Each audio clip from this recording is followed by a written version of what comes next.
Salut les pompons, ce soir je vais vous expliquer les règles de Explorers of Navoria ainsi que son extension Forgotten Land, mais je n'expliquerai pas le mode solo, seulement le mode multijoueur. Hop.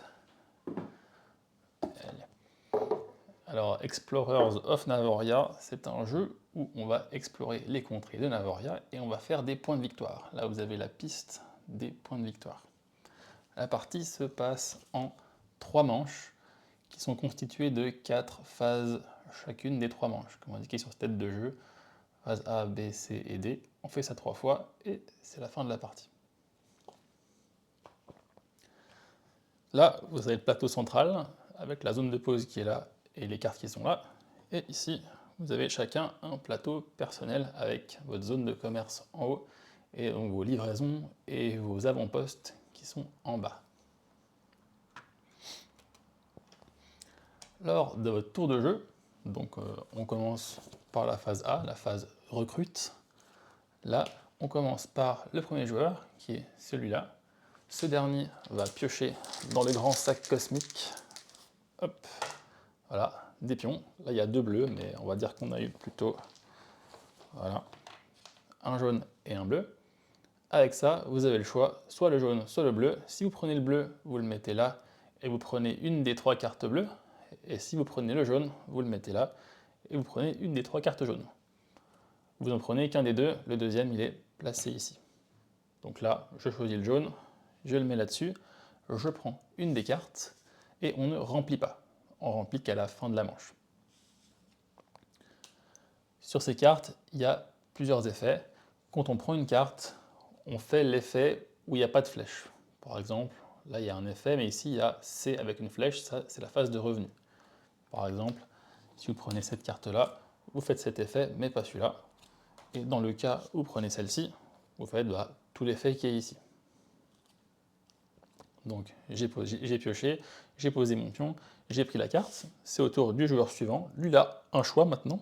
Il peut soit piocher dans le sac, soit prendre un des jetons qui est déjà au centre du village. Donc on va dire qu'il pioche. Hein. Voilà, 2, décidément. Donc un là, il prend cette carte, c'est de nouveau au joueur suivant. Voilà, il décide de prendre celui-là, il ne veut pas piocher dans le sac, il prend là, et il prend cette carte. On continue comme ça jusqu'à ce que tout le monde ait pris 4 cartes, si vous jouez à 2 ou à 3. Mais si vous jouez à 4 ou plus, il faudra prendre que 3 cartes. Pour vous rappeler où ça en est quand on joue à 2-3, quand on joue à 2 par exemple, quand vous avez 8 pions de posés, c'est que vous avez chacun pris 2 cartes, donc c'est la fin de la manche. Sur ces cartes, qu'est-ce qu'il y a de beau? Vous avez 5 types de cartes. Vous avez les cartes roses. Les cartes roses, elles font avancer sur les pistes. Vous avez 3 pistes. Il y a une piste ici, il y a une piste là et il y a une piste là. Quand vous voyez ce logo-là, enfin cette partie, les couronnes, c'est les points de victoire. Là, ça veut dire que vous avancez 2 fois dans la région du cactus. La région du cactus, c'est celle-là. Donc si je prends cette carte-là, je résous ce qui est à gauche, j'avance 2 fois sur la piste du cactus. Et vous gardez évidemment la carte. Là, si vous arrivez au bout d'une piste, vous voyez qu'il y a un petit trésor ici. Donc si moi j'arrive ici, hop, je gagne un point. Pareil, si j'arrive ici, je gagne 5 points. Et si j'arrive là-bas, je gagne 3 points. Dans ce jeu, si vous cognez, donc si vous arrivez ici et que vous avez encore des mouvements, vous cognez, ça fait 5 points, 5 points, 5 points. Donc il faut faire attention à ça. Si vous voyez un joueur qui spamme un peu une piste, il faut essayer un peu de l'empêcher pour pas qu'il puisse cogner à l'infini. Ça, c'est les cartes violettes qui donneront aussi du scoring à la phase de revenu, j'y viendrai après. Les cartes bleues, c'est des points à gauche, ou pas de points des fois, et globalement du revenu sur la droite.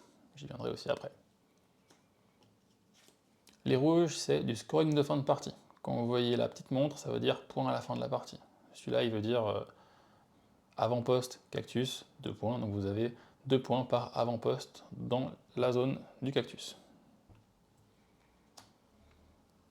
En parlant d'avant-poste, vous avez les cartes jaunes qui servent à placer des avant-postes. Donc cette carte jaune, quand vous la prenez, elle vous fait 2 points, et vous placez un avant-poste sur la zone montagnard. Donc, prenez de votre petit plateau, la zone de la montagne, c'est celle-là. Oula, vous prenez l'avant-poste le plus au-dessus, donc celui-ci, et vous le placez dans la première zone de la montagne. Il y a un petit 1 ici, donc c'est celui-ci. Si plus tard vous devez placer un autre avant-poste dans la montagne, vous prenez le deuxième, vous le mettez sur le petit 2 qui est là. Donc au maximum, vous pouvez en placer 3 par piste.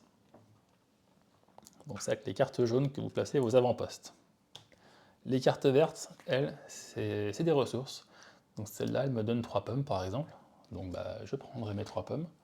Et dans ce jeu, quand on reçoit des ressources, voilà, hop, on ne peut pas les caser tout au même endroit. Je ne pourrais pas faire ça. Ça c'est interdit. Il faut que je fasse une là, une là, une là. Si plus tard je reçois encore 2 ressources, par exemple je reçois une épée et une pomme, oulala, là, à ce moment-là, je pourrais en mettre une là et une là par exemple. Voilà. À quoi ça sert ça? C'est si vous arrivez à remplir une des demandes, par exemple celle-ci là, elle vous demande une épée, une pierre et une pomme, celle-là, 4 choix, là soit 3 épées, soit 3 pierres, soit 3 pommes. Imaginons que, je sais pas, j'ai trouvé le moyen de mettre les 3 pommes ici, voilà, je suis comme ça. Au moment où je remplis, en tant qu'action gratuite, tout de suite, je dépense, voilà, et je fais l'effet du bas. Cet effet-là, il me dit, vous pouvez avancer de 1 sur la piste de la montagne, donc là-haut, vous gagnez 1 point par carte verte que vous avez prise jusque-là, c'est-à-dire que si dans votre terrain, vous avez trouvé le moyen d'avoir 3 cartes vertes, imaginons, là vous gagnerez 3 points, et là vous activez aussi les pistes des endroits, enfin les cases des endroits où vous avez enlevé vos avant-postes, c'est-à-dire que là, en plus de ça, je gagnerai 1 point, et encore 1 point par carte verte. Donc c'est intéressant de faire des livraisons quand on a un peu avancé sur l'avant-poste. Donc voilà pour les cartes ici.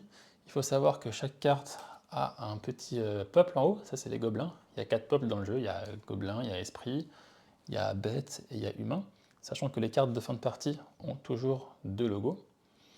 Et bien quand dans votre tableau personnel, dans votre réserve de cartes, vous arrivez à avoir 5 fois le même logo, vous prenez par exemple celui-ci, si j'ai 5 fois les esprits, je prends mon petit ruban et je le mets ici, sur la zone de l'esprit en question. Ça fera des points à la fin de la partie.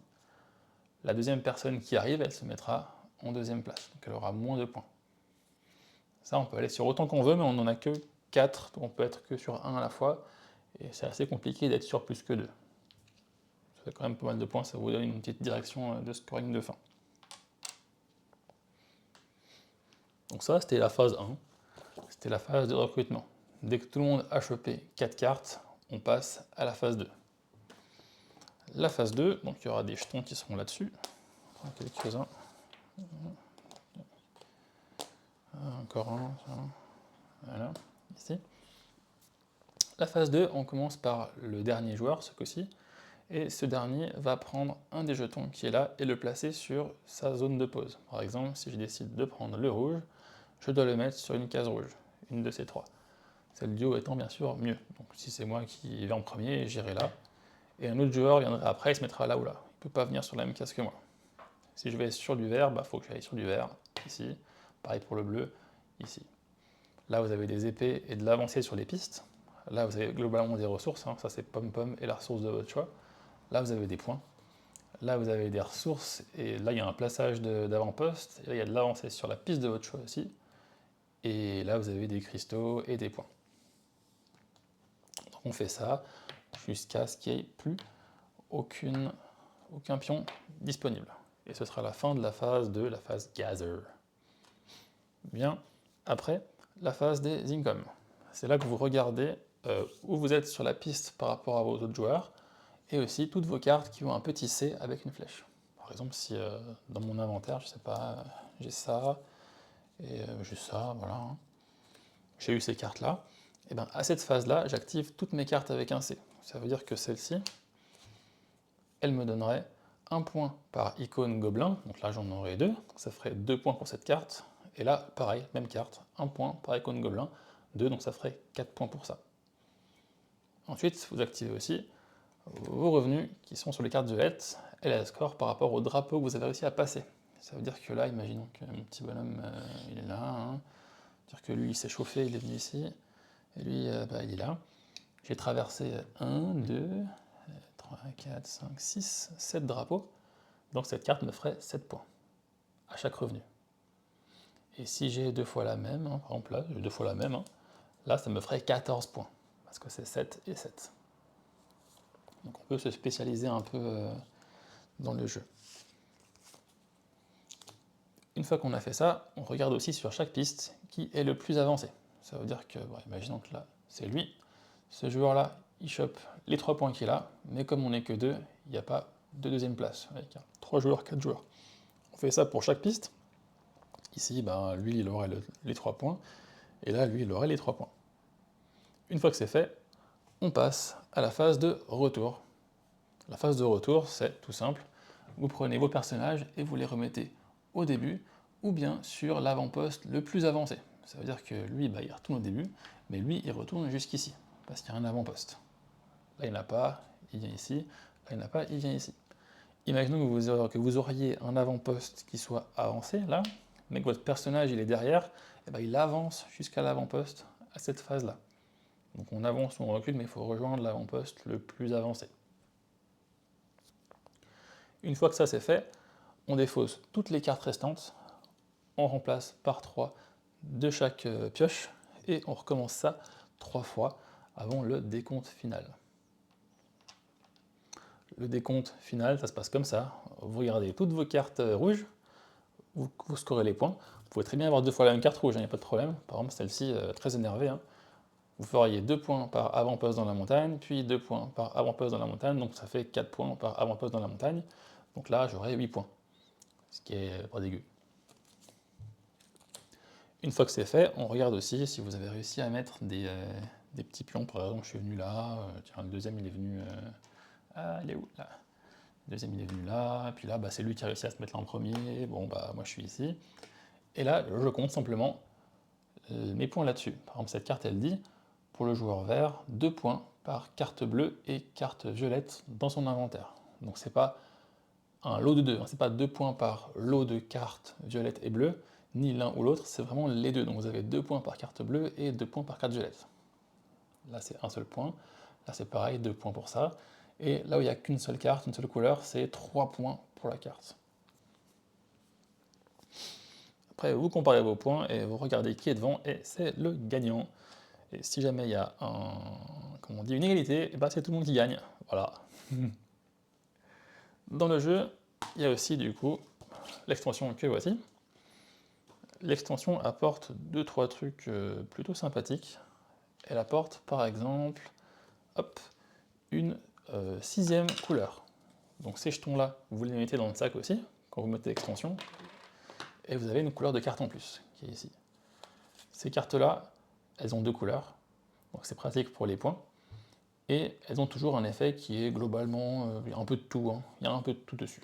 C'est un peu des jokers, cependant, il n'y a pas de peuple en haut à droite, donc c'est plus dur pour mettre notre petit ruban là-haut, mais l'effet est sympa et les points de fin peuvent être plus conséquents avec ça. Quand vous jouez avec celle-là, pareil, vous faites une pile, vous mettez 3 cartes comme d'habitude, les loupes elles iront là-dessus, et vous rajoutez ceci sur la carte, ça viendra ici, ça fera une nouvelle zone pour aller placer vos jetons gris. Ça donne des parchemins, qui sont la nouvelle ressource de l'extension. J'y viendrai après pour l'utilité. L'extension apporte aussi ces petits pions-là. Là, je vous ai tiré 3 au pif parce qu'il y a 3 pistes, et vous en prenez 3 des 4, vous les mettez au bout des pistes, voilà, ici et là. Et la première personne qui arrive à atteindre ça, elle gagne un logo de peuple, pour accélérer la pose du ruban, et un parchemin.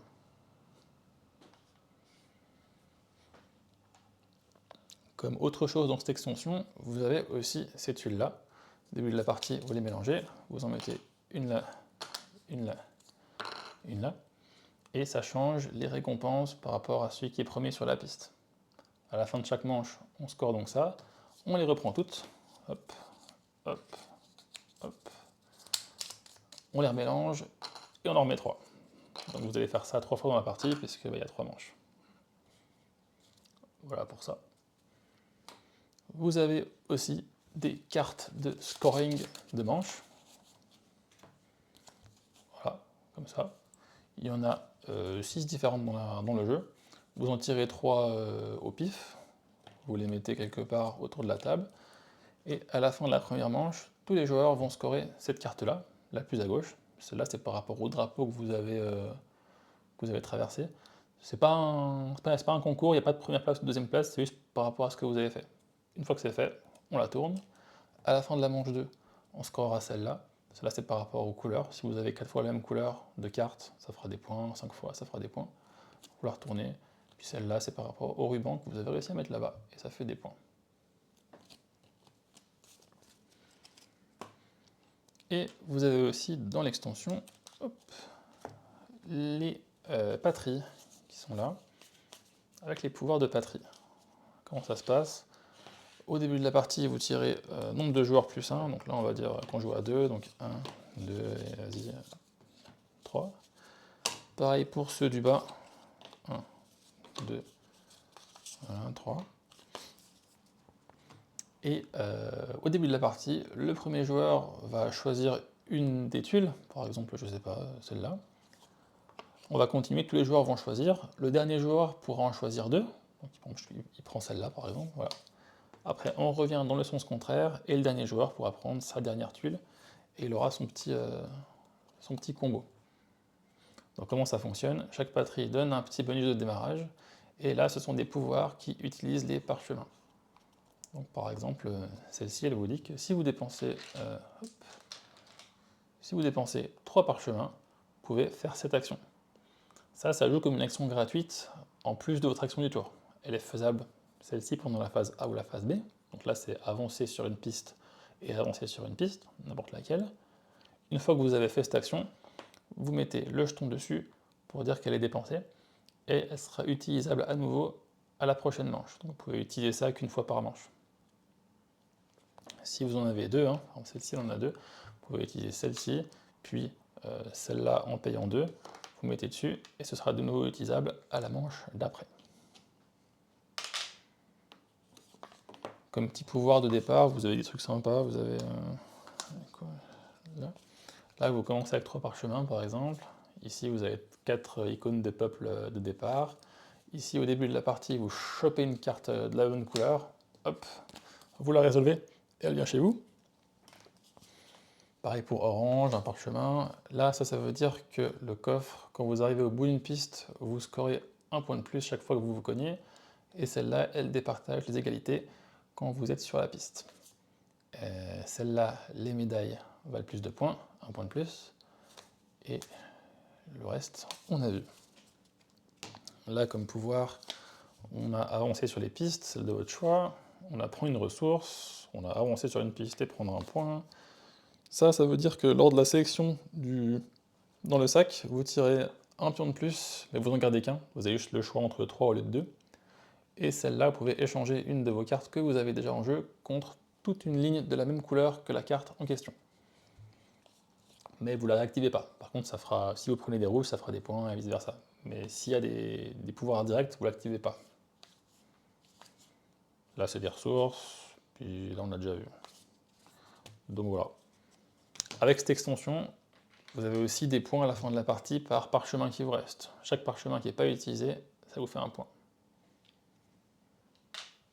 Et voilà, c'était les règles de Explorers of Navoria. On espère que ça a pu vous aider, et puis n'hésitez pas à passer sur Twitch. Des fois, on stream avec Madame Pompon, puis on joue de manière un peu approximative, on teste des jeux pour la première fois. Et voilà, et bonne soirée à vous, ciao!